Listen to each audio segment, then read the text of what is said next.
अस्सलामुअलैकुम, कैसे हैं आप सब लोग। 4 बहनें, 4 डिफरेंट लाइफस्टाइल्स, 4 कहानियाँ। और जनाब ये तीसरी वीडियो है।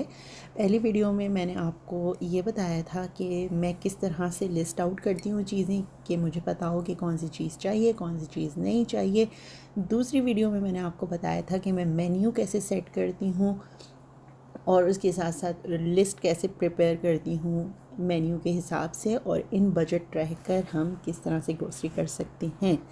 आज ये तीसरा हिस्सा है उसी वीडियो का। और आई नो आपको वीडियो थोड़ी रुक रुक के मिल रही हैं, उसका रीज़न ये है, साइड सी बात है कि माशाल्लाह से हम सभी वीडियोस बना रहे हैं, तो मैं अपनी वीडियोस बनाती हूँ, एडिट करती हूँ और फिर उनको टाइमलाइन पे डाल देती हूँ, स्केड्यूल कर देती हैं वीडियो हम। तो उस स्केड्यूल के हिसाब से वीडियोस जो है वो ऑटोमेटिकली पोस्ट होती रहती हैं।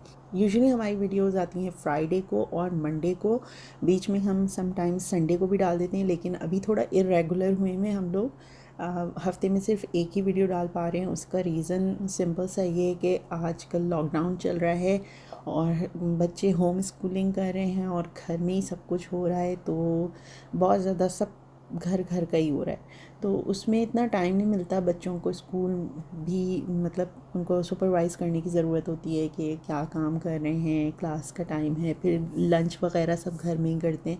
फिर हस्बैंड भी जो है ना वो लंच टाइम पे घर आ जाते हैं, उनकी जॉब अल्लाह का शुक्र है बहुत ज़्यादा दूर नहीं है, तो वो घर पे आ जाते हैं नमाज़ वगैरह पढ़ने के लिए, तो उसमें फिर वो लंच टाइम वगैरह भी होता है। तो वो सारी बड़ी मसरूफियात चल रही हैं, जिसकी वजह से मैं बहुत इरेगुलर हुई हूँ। मम्मी का आप सबको पता है कि अब ज़ाहिर सी बात है बंदा लेज़ी हो जाता है ऐसे दिनों में। अस्मा साहिबा भी आजकल नाइट जॉब कर रही हैं अपनी बेबी के साथ, कभी उठ रही हैं कभी सो रही हैं, और एमन जो है वो आपको पता है नाइट जॉब कर रही है। तो 8-9 घंटे की नाइट जॉब के बाद सुबह फिर बच्चों को स्कूल, और उसके बाद फिर ज़ाहिर सी बात है कहाँ हिम्मत और ताकत रहती है कि आप वीडियोस वगैरह बनाएं।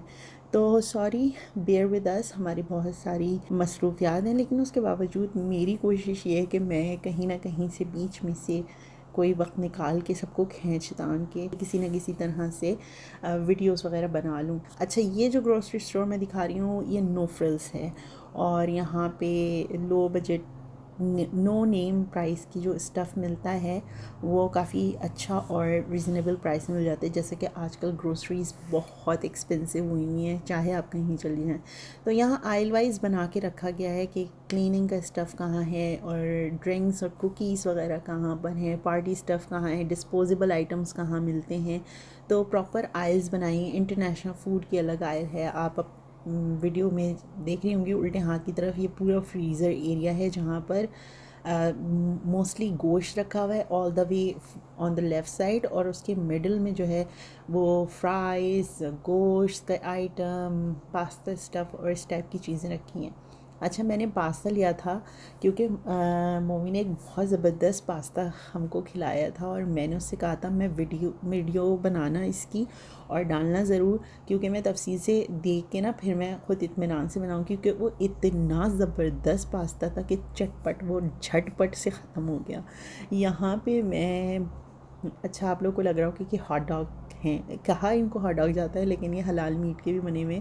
मैं आपको दिखाती हूँ जो मैं ये ले रही हूँ, बच्चे बहुत शौक़ से खा लेते हैं सैंडविचेस वगैरह में। तो यहाँ पर काफ़ी सारी वैरायटी है इसमें। ये जो आपको मैं दिखा रही हूँ ज़बिया हलाल वाला जो दिखा रही हूँ, ये मेपल लॉज का है। ये मशीन कट करते हैं और मैं कंफर्टेबल फील नहीं करती मशीन कट के साथ। और जो दूसरा मैं आपको ब्रांड दिखा रही थी वो स्लॉटर बाय हैंड है, उस पर मेंशन होता है। यहाँ पे जो भी आप गोश्त लेंगे उसके ऊपर मेंशन होता है। वैसे तो गोश्त प्रॉपर हम किसी मुसलमान की दुकान से लेते हैं, लेकिन जो इस टाइप के छोटे छोटे स्नैक्स आइटम होते हैं ये हर जगह अवेलेबल नहीं होते। ये सिर्फ या तो बड़े स्टोर्स पे होते हैं या स्पेसिफ़िकली कोई अगर किसी ने मुस्लिम्स ने रखा हुआ हो। तो मैं आपको ये दिखाई देती हूँ। मैं चेक कर रही थी कि और कोई भी आइटम उनका वो है वहाँ पर, तो उसमें से देख लेती हूँ, लेकिन कोई और नहीं नज़र आया मुझे, तो इसलिए मैंने वही ज़बीहा बाय हैंड वाला उठाया और वही मैं इस्तेमाल करूँगी। अब आगे ये पूरा मक्खन है सारे, ये दही रखा है सीधा हाथ पे, या इतने ज़्यादा डिफरेंट आप वैरायटी होती है ना कि इसमें बहुत ज़्यादा चलने की जगह नहीं है। अब आप ये देख लें कि अंडे की कितनी वैरायटी है। इसमें देसी अंडा है, इसमें प्रीमियम क्वालिटी अंडे हैं, इसमें लार्ज एग्स भी हैं, स्मॉल एग्स भी हैं, एग वाइट्स के डब्बे भी मौजूद हैं और ये सारी चीज़ें, देसी अंडे भी मौजूद हैं। पता नहीं मैंने मेंशन किया या नहीं किया। बहरहाल फ़िलहाल मैं एक छोटा उठा रही हूँ क्योंकि मेरे साथ इज़्मा थी, तो मुझे दूसरा चक्कर मुझे पता था कि मुझे लगाना ही लगाना है। और जब हम मंथली ग्रोसरी करती हूँ मैं, या तो मैं बिल्कुल अकेले जाना प्रेफर करती हूँ या फिर मुझे अगर इज़्मा को लेकर साथ आना पड़ता है तो उस फिर मुझे दूसरा चक्कर फॉर श्योर लगाना होता है। तो मैं जितने ज़रूरी आइटम्स होते हैं ना, आप ये कह लें कि जो मैं वीकली ग्रॉसरी करनी होती है मुझे, जिसमें अंडे, दही, दूध और फल हो गए और डब्बा रोटी हो गई, ये 3-4 आइटम्स ऐसे होते हैं जो हर वीक हमारे आती हैं, फ्रेश आते हैं। तो ये मैं अगर इज़्मा साथ होती है तो बस ये सारी चीज़ें मैं लेके बस भागने की कोशिश करती हूँ, क्योंकि उसमें फिर या तो मैं सामान देख सकती हूँ या इज़्मा को देख सकती हूँ। और इज़्मा थोड़ी देर तो बैठी रहती है कार्ट के अंदर, लेकिन फिर उसको ना उछल कूद के बाहर जाना पड़ता है। उसको फिर नई नई चीज़ें नज़र आती हैं, फिर उसको कुछ ना कुछ चाहिए होता है और वो फिर हर चीज़ में हाथ मारी होती है।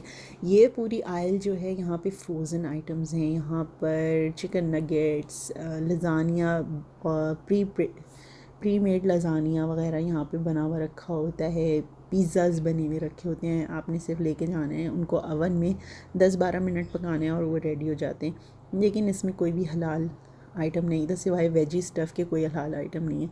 यहाँ स्पेगेटीज़ वगैरह रखी हुई थी और मैक्रोनी एंड चीज़ वगैरह जो होते हैं उनके फ्रोज़न आइटम्स।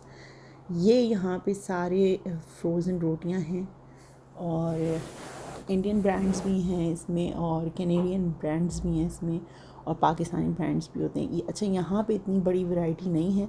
और मैं एक और दूसरा ग्रोसरी स्टोर है, वहाँ पर बहुत ज़्यादा वैरायटी है रोटियों की, और शीरमाल और ताफ्तान वगैरह सब मिल जाते हैं वहाँ पे, और गोश्त वगैरह सब कुछ मिल जाता है। मैं वहीं पे ज़्यादातर जाती हूँ। अभी मुझे ज़रूरत थी तो मैंने बस जल्दी जल्दी जितना ज़रूरत का सामान था वो लिया, और इससे पहले कि इज़्मा ट्रॉली से कूद के बाहर आए, मैं बस भागने की करूँगी। अच्छा, अगर आप इस टाइप की ग्रोसरी करते हैं, जैसे ज़ाहिर सी बात है पाकिस्तान में थोड़ा सा डिफरेंट होता है, मेरे ख़्याल से दुकान में लिख के दे देते हैं कि ये सारा सामान जो है ना इस घर के एड्रेस पे भिजवा दो, तो आई थिंक लड़का ड्रॉप करके चला जाता है। मैं लास्ट जो पाकिस्तान गई हूँ, मैंने इम्तियाज़ देखा था और मेट्रो, ये बस 2 जगह मैंने देखी थी। इसके अलावा मैंने कोई और जगह नहीं देखी थी। तो अब मैंने सुना है कि काफ़ी और ज़्यादा चीज़ें खुल गई हैं, नाहिद और इम्तियाज़ स्टोर और बड़ा हो गया है, आई डोंट नो। तो बहरहाल अब मैं पाकिस्तान जाऊंगी तो मेरे 14 तबक रोशन होंगे कि वहाँ पर कैसी कैसी चीज़ें मिलती हैं। लेकिन मैं आपको ग्रोसरी का यही बता रही थी कि पैनिक होने की बिल्कुल ज़रूरत नहीं है।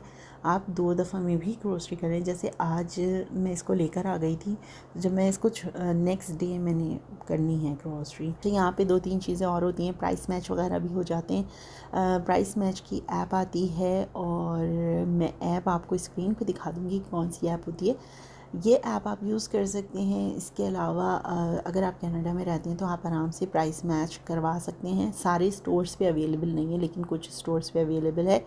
प्राइस मैच का मकसद ये होता है कि आपने जैसे किसी और स्टोर के ऊपर देखा कि जैसे इस स्टोर की मैं बात करूं, फॉर एग्ज़ाम्पल नो फ्रिल्स में लगे हुए हैं $5 के अंडे, लेकिन वॉलमार्ट में लगे हैं $3 के अंडे, तो आप वो दिखा के कि ये तो उस दूसरे स्टोर पे $3 के हैं, आपको वो फिर प्राइस उसी प्राइस पे देते हैं जो दूसरे स्टोर्स में लगे हुए होते हैं। तो इस तरह से काफ़ी बचत भी हो जाती है। जैसे हम बड़ी ग्रोसरी करते हैं तो उसकी बचत भी हो जाती है। इसके अलावा आपके पास यहाँ पे एक और ऐप है जिसके अंदर आप जैसे ग्रोसरी करके आती हैं और उसमें आपने क्या क्या आइटम लिए हैं, आप उस ग्रोसरी की रसीद की पिक्चर खींच के आप सबमिट कराती हैं, तो उसके अंदर जैसे एप्पल्स और जो सिलेक्टेड आइटम्स हैं जिसके ऊपर वो आपको % कुछ वापस करते हैं।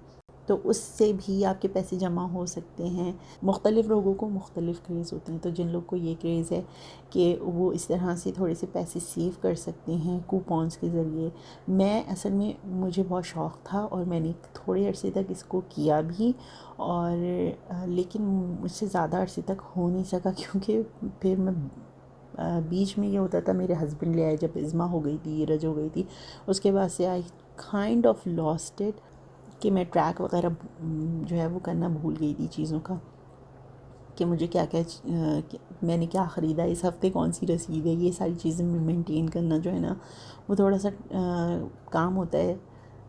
लेकिन मैं पैम्पर्स की डायपर्स लेती थी, तो उसकी मैंने ऐप डाली हुई थी, तो मेरे उसमें $5 जमा हो चुके हैं। येस, कितने सालों के बाद, पता नहीं 1 साल के बाद मुझे उसमें $5 मिल गए। फ्रीक्वेंटली आप बाय करते रहें चीज़ें, तो उसमें अवार्ड्स या रिवॉर्ड्स वगैरह टाइप की भी चीज़ होती हैं।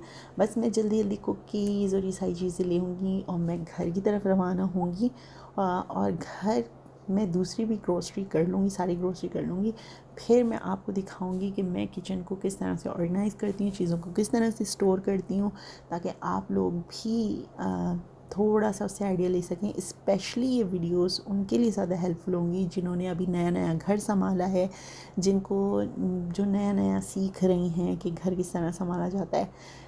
यूट्यूब से ये बहुत ज़्यादा फ़ायदा हो गया है कि आपको हर टॉपिक के ऊपर कुछ ना कुछ मिल जाता है, और कोई ना कोई आपके मतलब की बात कर रहा होता है। तो अगर इस वीडियो में आप कहीं पे भी रिलेट कर पाए हों, थोड़ी सी भी हेल्पफुल साबित हुई हो, तो प्लीज़ वीडियो को लाइक ज़रूर करिएगा और शेयर करिएगा उनके साथ जो उनके लिए आप समझते हैं कि ये यूज़फुल वीडियो है।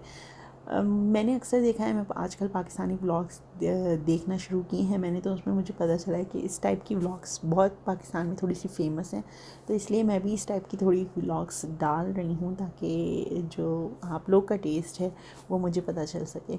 आप लोग आगे क्या देखना चाहते हैं वो तो आप ही लोग बता सकते हैं, तो कमेंट सेक्शन उसके लिए पूरा खुला हुआ है, आप वहाँ पे अपनी राय का इजहार कर सकते हैं। और बेसिकली तो बस यही वीडियो है आज की, और आज की वीडियो के लिए बस इतना सही। अपना बहुत सारा ख्याल रखिएगा, हमें अपनी दुआओं में याद रखिएगा, और हम सब आपको अपनी दुआओं में याद रखेंगे। जहाँ रहें खुश रहें, शादो आबाद रहें, हंसी खुशी अपनी फैमिली के साथ रहें, और जो बीमार हैं खुदा उनको जल्द अज जल्द शिफा याब करे। Thank you so much for watching the video. खुदा निगहबान।